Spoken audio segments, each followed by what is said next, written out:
We are presented every day with a choice, so fundamental that it determines the entire quality of our lives.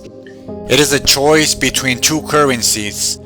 One, the world loudly applauds, and one, our souls quietly recognize. We can trade our lives for fame and fortune, or we can invest them in integrity and authenticity, but we cannot truly have both. This ancient uncomfortable wisdom exposes the central lie of our modern world. Our purpose is to use such timeless truths as a practical guide to free ourselves from the modern systems of enslavement and inequality. These systems are perpetuated by governments, corporations, and organized religions that operate in cahoots against the common good. We add our voice to the chorus of many others with good intentions, supporting all efforts aimed at the betterment of humanity.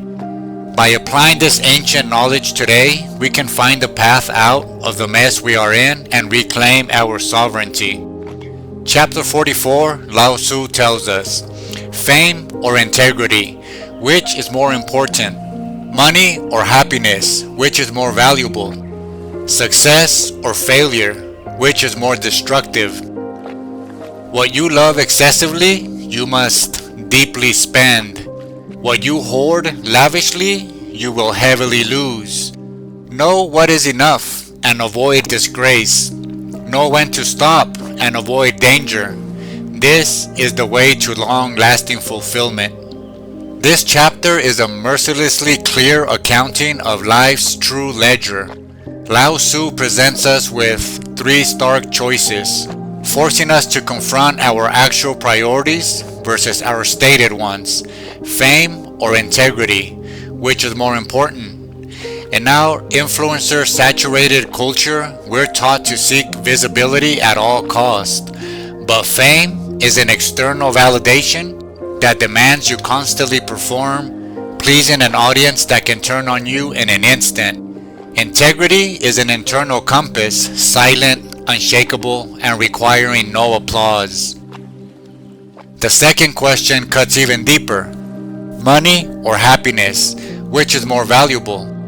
Our entire economic system is built on the premise that they are the same, but Lao Tzu knew they operate on different principles.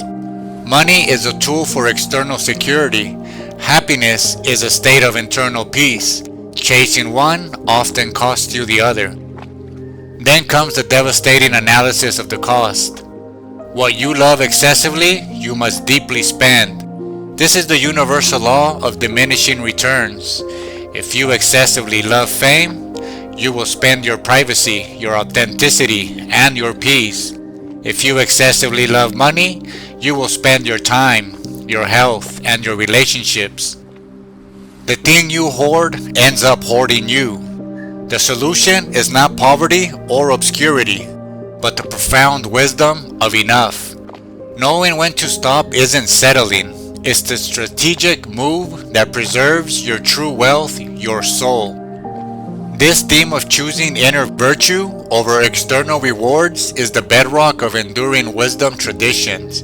In Stoicism, this is a core of the philosophy. The Stoic sage distinguishes sharply between preferred indifference, like wealth and reputation, and true good, virtue and character.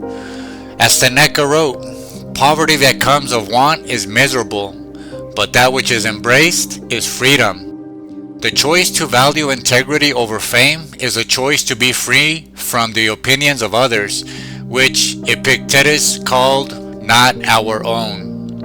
In Buddhism, the second noble truth identifies tanha, craving, thirst, as the cause of suffering. The relentless pursuit of fame and wealth is the epitome of tanha. The path to enlightenment involves cultivating santuti, contentment, and sila, virtuous conduct, recognizing that true peace comes from letting go of the very thing Lao Tzu warns will deeply spend us. In indigenous philosophies, many traditions hold that a person's true wealth is measured by their relationship and their contribution to the community, not by personal accumulation.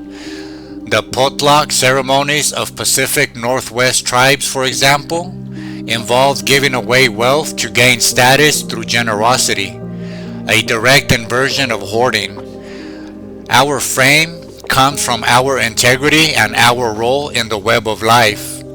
In Sun Tzu's The Art of War, the brilliant general understands that not all territory is worth taking. Some victories are too costly.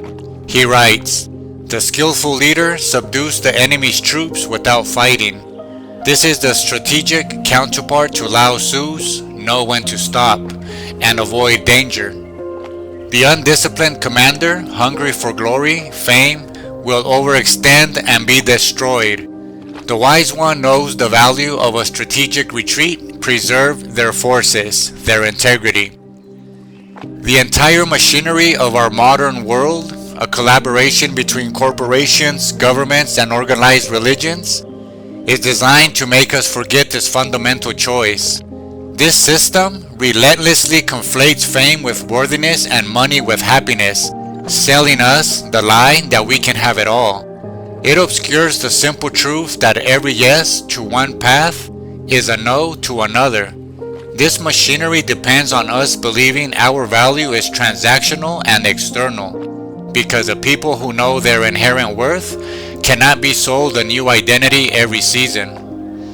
This is why the wisdom from text over 2,500 years old feels so revolutionary today. It gives us the key to our own shackles. This knowledge is suppressed because a person who chooses integrity over fame becomes immune to the primary tools of social control.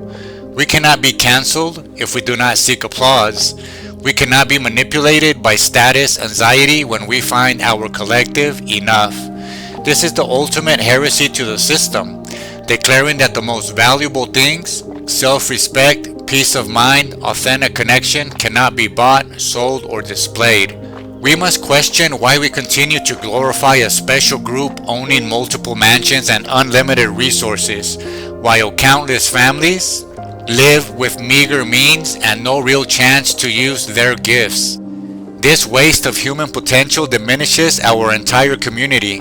The ancient path offers a way out, and we can walk it by using modern technology to our advantage, fostering a greater sense of equality and coming together through the lessons along the way.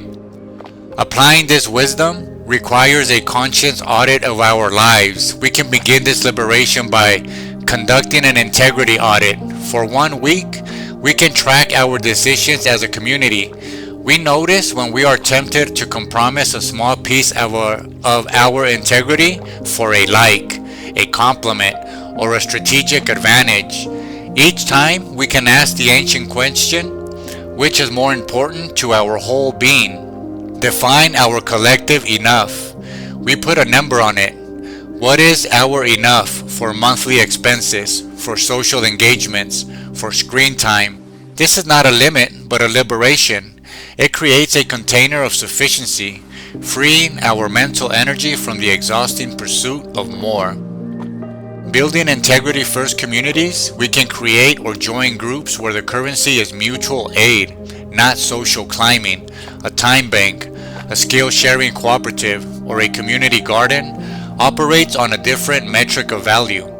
In these spaces, our worth is not our net worth, but our willingness to contribute authentically. This builds a self-sustaining culture that is resilient to the boom and bust cycles of the mainstream economy.